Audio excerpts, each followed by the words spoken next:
All right, rock and roll. Welcome one, welcome all to the Scorched Earth Political Podcast. I'm your host, John.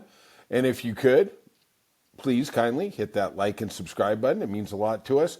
You know, this is a political podcast where we welcome everybody, friend and foe, sinner and saint, and we try to get something a little more honest, a little more unabridged on the world of politics, things that you're not going to typically hear in legacy media. And if you're feeling a little dangerous today, hit that notifications. Maybe even leave a comment. I don't know. Might be a little too much. All right. We're off and running. Our motto here is we're taking no prisoners, telling no lies, and we're off into the world of politics. We're going to burn it all down. Seems like the first story we got today is the Israeli-Palestinian conflict, which has been going on for ever, 19 months actually. And Benjamin Netanyahu, the Prime Minister of Israel, had some very alarming things to say on Monday. And let's just go to CBS and see what they've got to say about it, because it is earth-shattering. So today overseas, Israel's government approved plans to capture all of the Gaza Strip. The country's army is calling up tens of thousands of reserve soldiers. Our MTS Tarrio has the latest. Let that sink in, that the Gaza Strip is an independent entity that borders on Israel. That is where Hamas lives. They are there. They did launch a vicious attack a couple Octobers ago on the Israeli country. They did capture prisoners. They've had prisoners. Some have gotten back. Some have unfortunately passed on. And now Israel has made the decision that they are going to take all of this land that they have no right to. That is how they are going to deal with Hamas, is we're going to ground up all the land. Now, what about the 2.3 million people there? Well, we're going to see what happens there. Well, Prime Minister Benjamin Netanyahu has made it clear Israel's plan is now to capture all of the Gaza Strip, and that this offensive will be, in his words, intensive, and that Israeli troops will remain in the devastated Palestinian territory for an unspecified length of time. They're not leaving. Let's make no mistake about what they are planning here. He got the backing of his security cabinet on Monday night to go in there. What they have been doing is attacking and then pulling back. Okay? Now they're going to attack. They basically have encircled the entire Gaza Strip, right? With tanks, with other military apparatus. They would make an incursion, try and find Hamas, try and find prisoners. Whether it was successful or not, they'd still pull back and let the people of Palestine stay there. Now they're saying, when we come in, we're not leaving. Let's see how that works. It worked really well for us in Iraq. And Netanyahu also said the Israeli military's previous strategy of carrying out raids and then abandoning territory it once held will now be, in his words, the opposite. I want everybody here who's listening to this podcast, how did it work for us in Iraq? We tried to occupy a foreign land. How does that work on any level? It has never worked. Whether we go into Vietnam, whether the Soviets go into Afghanistan, whether we go into Afghanistan, when you try to conquer a people and you try to do it with military, you are doomed to failure. I'm just telling you. He seems to think he is going to literally take 2.5 million people, throw them in the middle of the Egyptian desert, and we're going to start erecting condos and buildings to Trump. Israeli government ministers unanimously approved these plans for the new offensive just today. Only hours earlier, it was announced that tens of thousands of reserve soldiers are being called up. Now, despite 19 months of brutal violence in Gaza, the Israeli military has so far failed to achieve its goal of destroying Hamas. Exactly. Just like we went in to Afghanistan, we went into Iraq, we wanted to get Al-Qaeda out, then the Taliban, and then ISIS. What happens is you don't win against these terrorist groups, right? You want to beat a terrorist group? Let me tell you how you beat a terrorist group. You feed the people in the country. You take starving people and you give them food.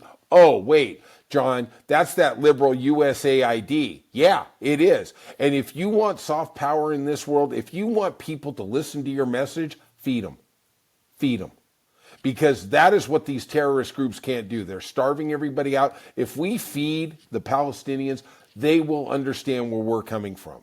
It's plain and simple. At the end of the day, military power is military power. But if you want people to understand you, to be receptive to your message, you need to feed them. Israel has been launching a nonstop offensive on the Palestinian people for 19 months. Yeah, it's not working. And this, where we're going to quote unquote ratchet it up, is not even going to work either. But let's keep playing the delusional returning game. all the hostages. And critics within Israel say the new plan will achieve neither of those goals. Now, the situation in Gaza is already catastrophic, and this will only make things that much worse. We have to remember, for 2 months now, Israel has already prevented all food, water, and medicine from entering Gaza. That's a big point. 2 months ago, they had a ceasefire. Israel violated the ceasefire, but they decided, hey, we're going to keep getting water, food, and medicine into these people because we're going to try and starve them out. You know what you do? And Donald Rumsfeld, who is somebody I cannot stand, I couldn't be more ideologically different than him, and I agree on one thing.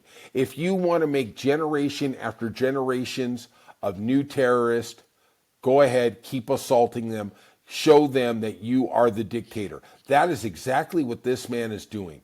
Netanyahu is not giving anything to the Palestinian people. The Palestinian people have no control over Hamas. They don't. Okay? Bottom line. They're there, whatever it is, they've got the guns. The people are just trying to figure out how to put food in their stomach. This man has for 2 months literally created a famine situation in the Gaza Strip.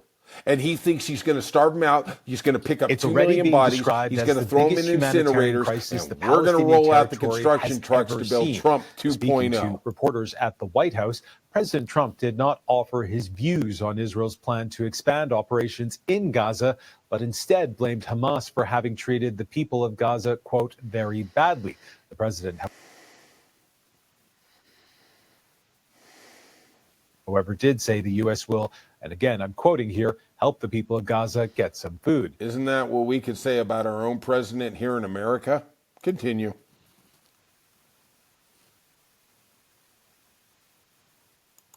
Where have we been the last 2 months, a-hole?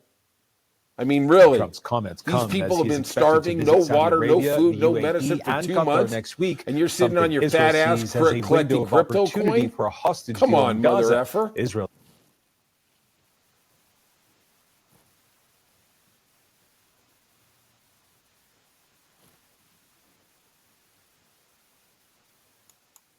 Yeah, they see it as a deal. That's what I'm saying. You know what? They're trying to put pressure on Hamas. Let's understand this. Hamas has somewhere around 60 hostages supposedly still from the 100 plus that they initially captured. The second those hostages are gone, Israel is going to unleash an offensive like we have never seen. They are going to incinerate everybody and everything. Make no mistake. The only reason Hamas has any leverage is because they have hostages. I am not supporting keeping hostages. I am not. But the problem is you're dealing with Israel, who doesn't honor any of their agreements. They just arbitrarily say, hey, that agreement we signed, it's over. It's kind of like having an agreement with Putin. Do you really think that the Ukrainians trust anything that Putin puts down on a piece of paper unless they have some military force to enforce it? Yeah, no, right. You know, he said in 2019 he would never invade the Ukraine. Oh, sorry, that didn't go well. That didn't age well, Putin. You know, there we go, right? And also, I want to throw out there, how does everybody in Dearborn, Michigan feel today? You know, that is the city with the most Palestinian population, the highest Palestinian population in the entire United States. And they voted by a significant margin. I think it was 55 to 42 for Donald Trump in the last election. How's that working out? How's that protest vote working out? Your friends, relatives, brothers, and sisters are now going to be exiled to the middle of the Egyptian desert. And make no mistake, when they're out there, once they're out there, nobody's going to care. They're all going to die. They're all going to die. And you are complicit in that vote. You voted for the guy who said this is cool. Yeah, I agree. Joe Biden didn't do everything cool like you wanted to. But boy, the new tyrant is here. This is like Trump and Netanyahu are like the villains in an Avengers movie. Right? That's what we got. Yeah. Good thing you voted against Kamala. That's working out really well. All right. Let's go on to another side of the news. Let's figure out what's going on with our FAA here. Seems like Newark Airport, New Jersey, is having quite a few bit of problems here. Seems like we've had a week of delays at the airport. They were caused by after air traffic controllers lost communication with aircraft they were supposed to be controlling. As they're coming into the airport, you see where they're going. You arrange them in certain order so they don't hit each other. You know, like the helicopter hit the plane under Trump's watch. All right, can't blame him for anything. I guess somehow we're going to blame Biden. Hey, maybe we can is there any way we can blame Obama? How about Clinton? You know, whatever.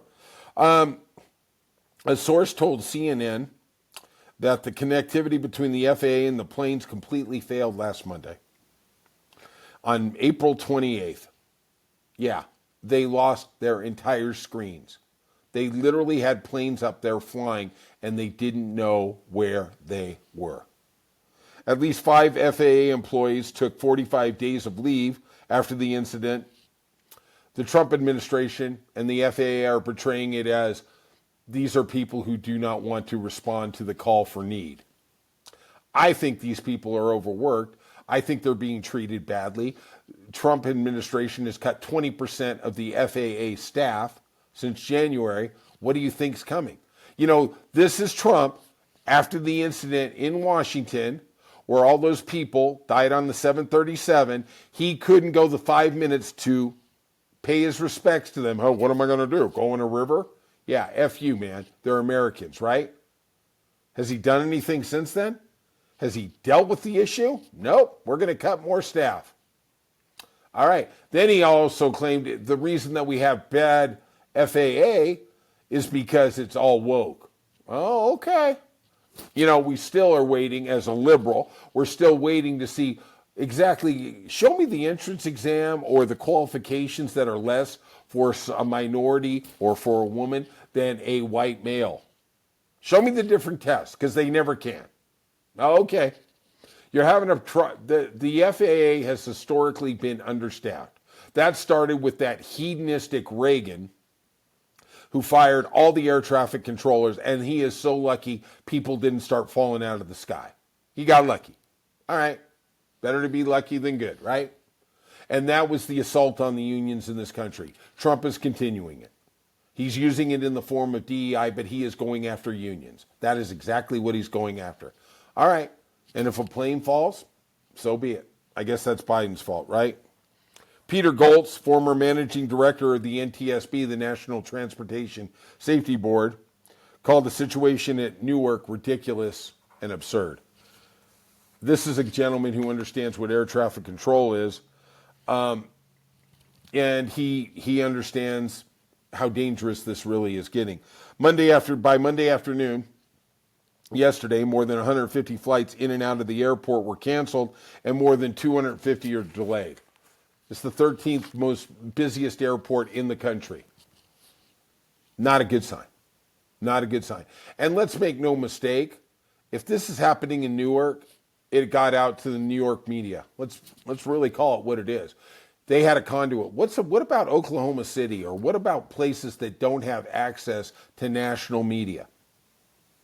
You know, Salt Lake City. If they're having problems with their air traffic controllers there, how are you going to find out? You're not. It has to be close to a major media outlet. It's the exact same thing. Oklahoma City was a terrible tragedy by the domestic terrorist Timothy McVeigh. Why didn't they get more aid? Why didn't they get more notoriety? Because they weren't 9/11. They weren't in New York. And I'm not sitting here comparing tragedies, because every tragedy is horrible. It's horrific. But the reason 9/11 got so much publicity is because it's in a media center. Just like the Los Angeles wildfires got so much publicity because it's in a major media center. The poor people in North Carolina and Asheville who suffered the consequences of that hurricane, not so much. We forgot all about them. I did see something cute this week that FEMA ended payments for 1,200 people from that hurricane in North Carolina who were getting temporary housing subsidies from the government. Good thing the president really cracked down on that. How's that working for you, Arkansas? Are you glad you voted for Trump? Oh, sorry. You're not a national disaster area. FEMA's not coming and you're not going to get any federal aid. Good luck. Good night and good luck, like they say. All right, let's talk about some more odd things in the news. This always breaks my heart. We got 3 killed, 5 injured this weekend in a mass shooting in Arizona. I think everybody who's listened to this understands how I feel about the gun culture in this country.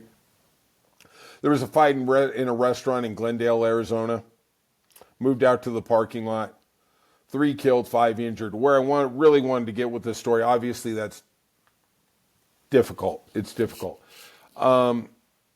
This is the 97th mass shooting in America so far this year. 97. And I went to Arizona last week with some great friends, and we were in a bar, and there was one person who had an open carry. And people on the right who love that think that makes them safe. I don't know who that guy is. I don't know if he's literally insane. And it would kind of creep me out. I mean, obviously, I've been around situations where there's open carry. You have no control over what goes down. I mean, it literally could be a psycho. It could be Trump. Like, that guy's stable. Like, oh yeah, I'm glad that guy's got a gun. Hey, NRA, let's keep fighting mental health checkups. And I will say most gun owners are incredibly responsible. They are. I do believe in guns. I do. But responsible carry. I don't believe in automatic weapons. F that. There's no place for them in our society. And as far as I'm concerned, I blame the cops for that. I blame the police unions for that, because what they should do is say, you know what? If you're going to allow assault weapons in America, we're not going to take care of your cities, because those are the things that can kill cops. Those are the things that endanger first responders. Stand up. Have some guts, but the cops ain't going to say nothing because they're part of the gun culture. I told you you're not going to hear any of this stuff anywhere else. All right. And one of my favorite, literally, dickheads of all time, Enrique Tarrio. He was the former leader of the Proud Boys. He is still currently a member.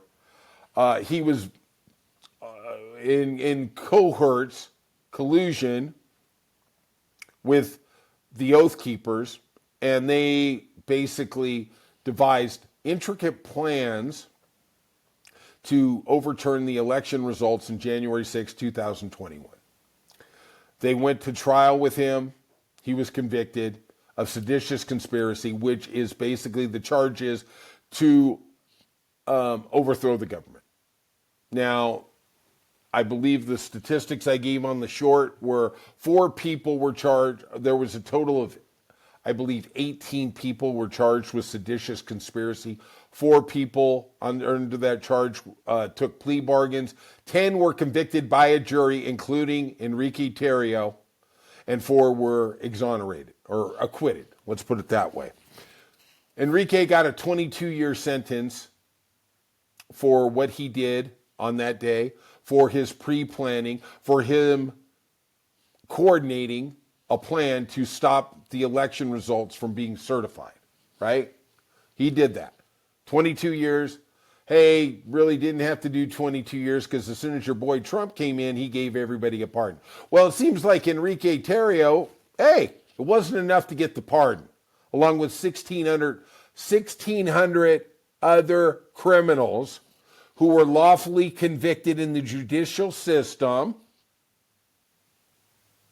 He went to Mar-a-Lago on Saturday night with his mom, had dinner, actually met Trump, thanked him for the pardon. Trump supposedly told him, I support you guys. Great. Just fantastic. Now, Tarrio, in the vein of Trump, has said he is going to run for political office and that he is claiming he is going to get retribution on those people, as he said, erroneously put him in jail. Yeah. 12 jurors didn't think it was erroneous. A judge didn't think it was erroneous. A prosecutor didn't think it was erroneous. And the 157 cops who were injured on that day of January 6th didn't think it was erroneous. Yeah. Let's keep going, right? All right. That's it for Scorched Earth today. I appreciate you. I love you. We're on the side of right. We're on the side of good. And we're all fighting for democracy. We're in this together. I need you. We all need each other. Keep on fighting. And I'll see you soon on Scorched Earth.